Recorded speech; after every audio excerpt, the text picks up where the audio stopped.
Oi, tudo bem com você? Meu nome é Roberto, sou professor de Geografia e na aula de hoje vamos falar sobre a Geografia da América. Vamos nessa, então? Primeira coisa, nós temos que relembrar, né, o que é hidrografia. Aliás, a primeira coisa de verdade é falando, né, que eu vou falar sobre a hidrografia da América dividida em partes, porque a América é muito grande, né? Primeira coisa, o que é uma bacia hidrográfica, né? A hidrografia ela estuda as águas, né? O que é uma bacia hidrográfica? A bacia hidrográfica é um lugar dentro da paisagem, composto por áreas mais altas, perceba só que tem um paredão aqui em cima. Essas áreas mais altas cercam um local em que há um rio principal, que é o maior rio que há dentro deste local, cercado por rochas, e este rio principal recebe água dos seus afluentes e subafluentes. Afluentes são os rios secundários, né, os rios que são os segundos maiores, digamos assim, e os subafluentes são os menorzinhos, né? São os córregos e tudo mais, os riachos, enfim.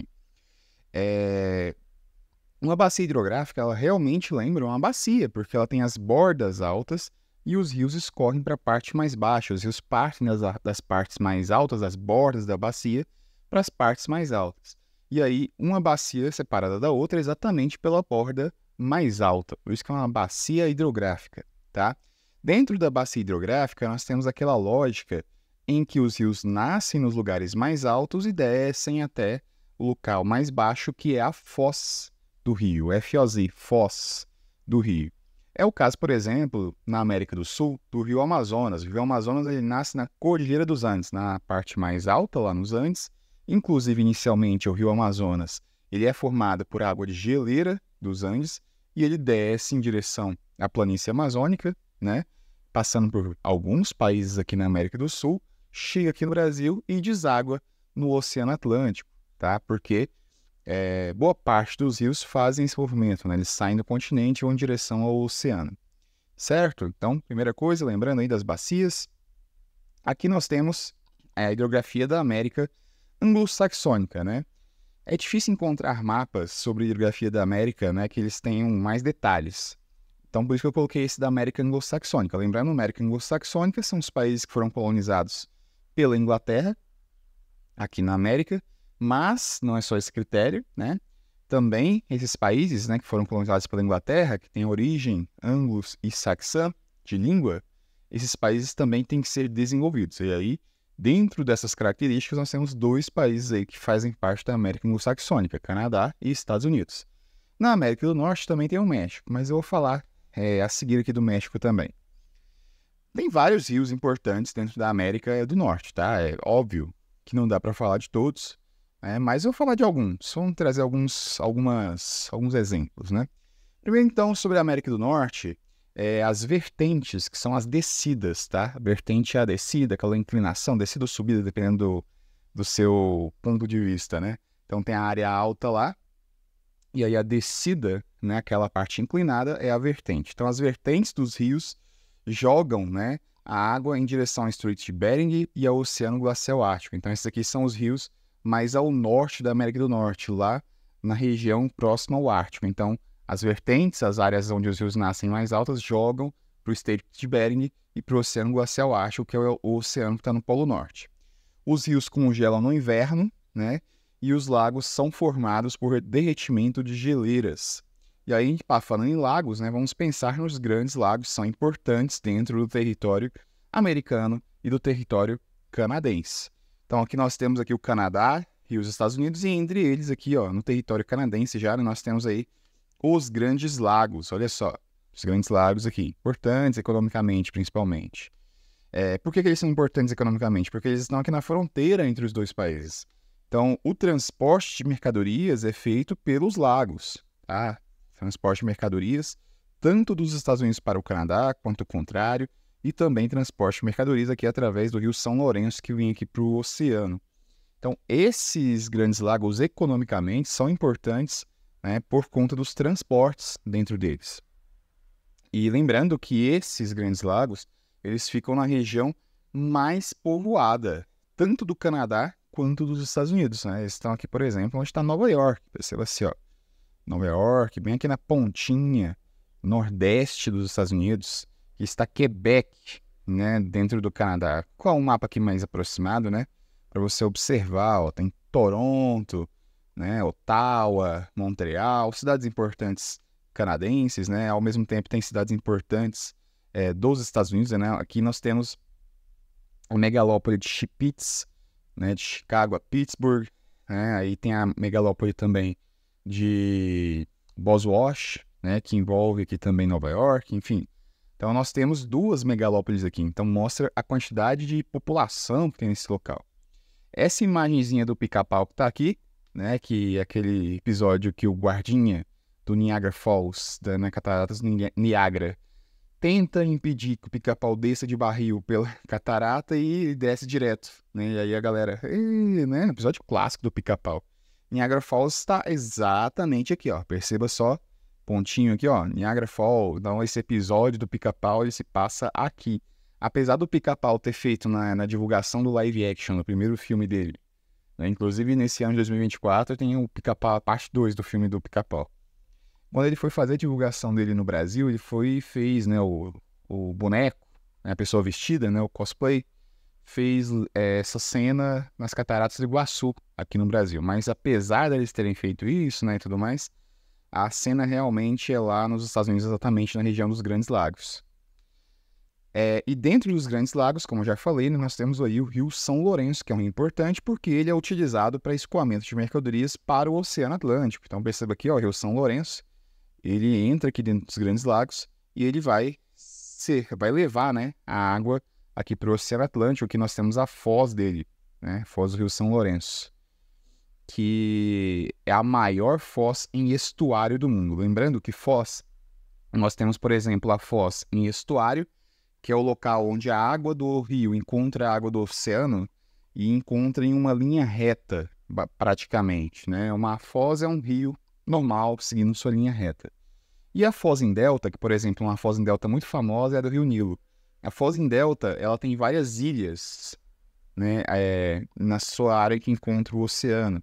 Então ele vai encontrar o oceano através de vários canaizinhos de água e não por um só, igual a estuário, tá?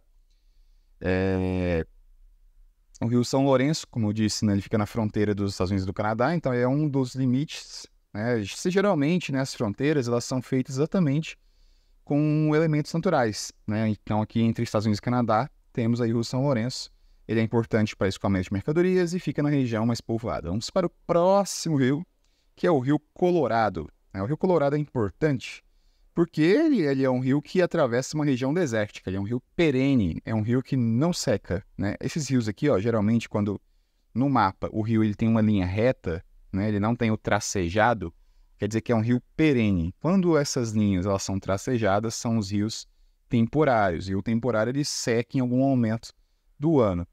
Então, um rio perene dentro de um deserto é importantíssimo, assim como na África tem o rio Nilo que atravessa o deserto do Saara.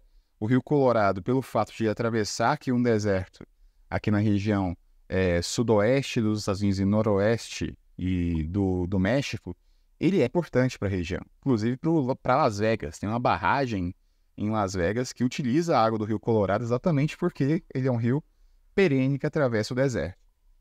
E o Rio Colorado é o responsável pela erosão fluvial, tá? Eu fiz um vídeo sobre erosões, tá? Quem quiser depois pode assistir. Uma erosão fluvial, ó, erosão do rio. Esse Rio Colorado que escavou esse lado dele aqui, formando esse buracão aqui, esse canyon. É o Grand Canyon, que é um ponto turístico dentro dos Estados Unidos.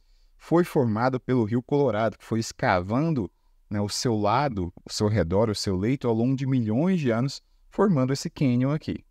Então, uma erosão fluvial. E ele é importante para irrigação, né? Ele que leva água para as plantações das regiões ali ao redor dele. Então, ele é importantíssimo até mesmo para a produção de alimentos na região, tá? Ele nasce das montanhas rochosas e deságua no Golfo da Califórnia. Então, aqui nós temos o Rio Colorado, aqui ó, Rio Colorado. Lembrando, tá? Golfo é essa área circular grandona aqui, ó, onde a água do oceano reentra no continente.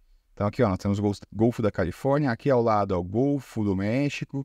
Então, essa área grandona aqui, circular, onde a água do oceano entra, chama-se Golfo. Quando é uma área pequena, chama-se Baía, como é o caso no Rio de Janeiro, da Baía de Guanabara. Baía sem o H, né? Baía. Aqui nós temos um rio importantíssimo, para a América do Norte, que é a bacia do Missouri e Mississippi, né? Mas o rio Mississippi, no caso, que é um dos maiores rios do mundo. Uma das maiores bacias do mundo é essa aqui. Então aqui nós temos o rio Missouri e aqui ele encontra, né, em St. Louis, o rio Mississippi. Então aqui nós temos uma grande bacia hidrográfica que atravessa boa parte dos Estados Unidos aqui, né, de norte a sul. Então por isso que ele é importante, né? Ele é a maior bacia da América do Norte, tá? Ele é uma das 4 maiores do mundo. Ele nasce no Lago Itasca, ó, aqui, ó, nasce no Lago Itasca, aqui, ó, o Mississippi, e ele deságua aqui no Golfo do México. Tinha acabado de falar, né? Essa área circular ali é onde ele deságua. Ele corta 10 estados americanos, então ele é importante nesse sentido, e é muito utilizado por transportes porque ele atravessa as grandes planícies americanas, né? Então, é um rio de áreas planas. Não quer dizer que ele não encontra, né, áreas acidentadas, ele encontra, né, porque ele é muito grande. E aí nessas áreas acidentadas há represas, inclusive, para facilitar o transporte, né? Tem toda uma engenharia para facilitar o transporte dentro dele. E aí ele é importante até para a cultura pop, né? Tem uma música de Johnny Cash, ó, Big River, né? Tem uma música aqui do Led Zeppelin, aí você vai ler aí, né, o nome da música, pesquisar, ver se é boa. O filme, né, a animação A Princesa e o Sapo, né? Ela se passa exatamente no rio Mississippi, ali na região da Nova Orleans, né? Cidade de Nova Orleans. É muito legal a cidade de Nova Orleans, né? Então essa animação se passa aí em volta do rio Mississippi. Ele é um fator importante dentro do filme, né? O jacaré lá, que é famosão dentro do filme, ele fica na região do rio Mississippi. Então, um rio importante nessa questão da navegação, que fica nas grandes planícies, que atravessa, né, essa região. Nós temos o rio Mackenzie, que fica lá no norte da América do Norte, né? É a maior bacia hidrográfica do Canadá. Atravessa uma região pouco povoada, porque está numa região muito fria, que é no Polo Norte, então é pouco povoada, e por isso a paisagem é preservada, né? Tem um grande potencial hidrelétrico, né? Que é um rio que atravessa áreas assim mais elevadas, né? Uma área de planaltos, então é um potencial hidrelétrico, porque tem cachoeiras, e é um rio muito explorado para a pesca. E nos rios do México, como eu falei, é muito difícil achar mapas, né? Por isso que eu achei um mapa aqui do México mesmo, em espanhol. Que nós temos alguns rios do México. Lembrando que o México ele tem um território cercado por um encontro de 4 placas tectônicas. O México está na placa norte-americana, mas aqui ao redor dele, ó, nós temos algumas placas tectônicas. Por isso que o México é um território que sofre com terremotos, sofre não, mas tem formação de montanhas praticamente ao redor de todo o seu território, exatamente por conta dessa questão das placas. E por isso, né, o que os rios, né, eles seguem um certo padrão, ó, eles estão nas pontinhas aqui, ó, do México, certo? Então vamos lá. O Rio Grande, ou Rio Bravo, né, Rio Grande, chamado aqui mais ao norte, nos Estados Unidos, Rio Bravo aqui no México, ó, esse rio que faz exatamente a fronteira entre México e Estados Unidos. Lembra lá, né, que eu falei Rio São Lourenço é a fronteira natural, né, entre Estados Unidos e Canadá, entre Estados Unidos e México é o Rio Bravo.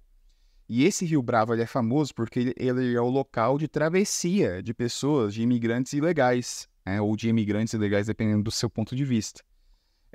Imigrantes legais para quem entra nos Estados Unidos, né? Então, são pessoas que atravessam o Rio Bravo para entrar dentro dos Estados Unidos, né, e trabalhar lá em forma de imigrante ilegal. Então, ele é muito famoso por conta disso.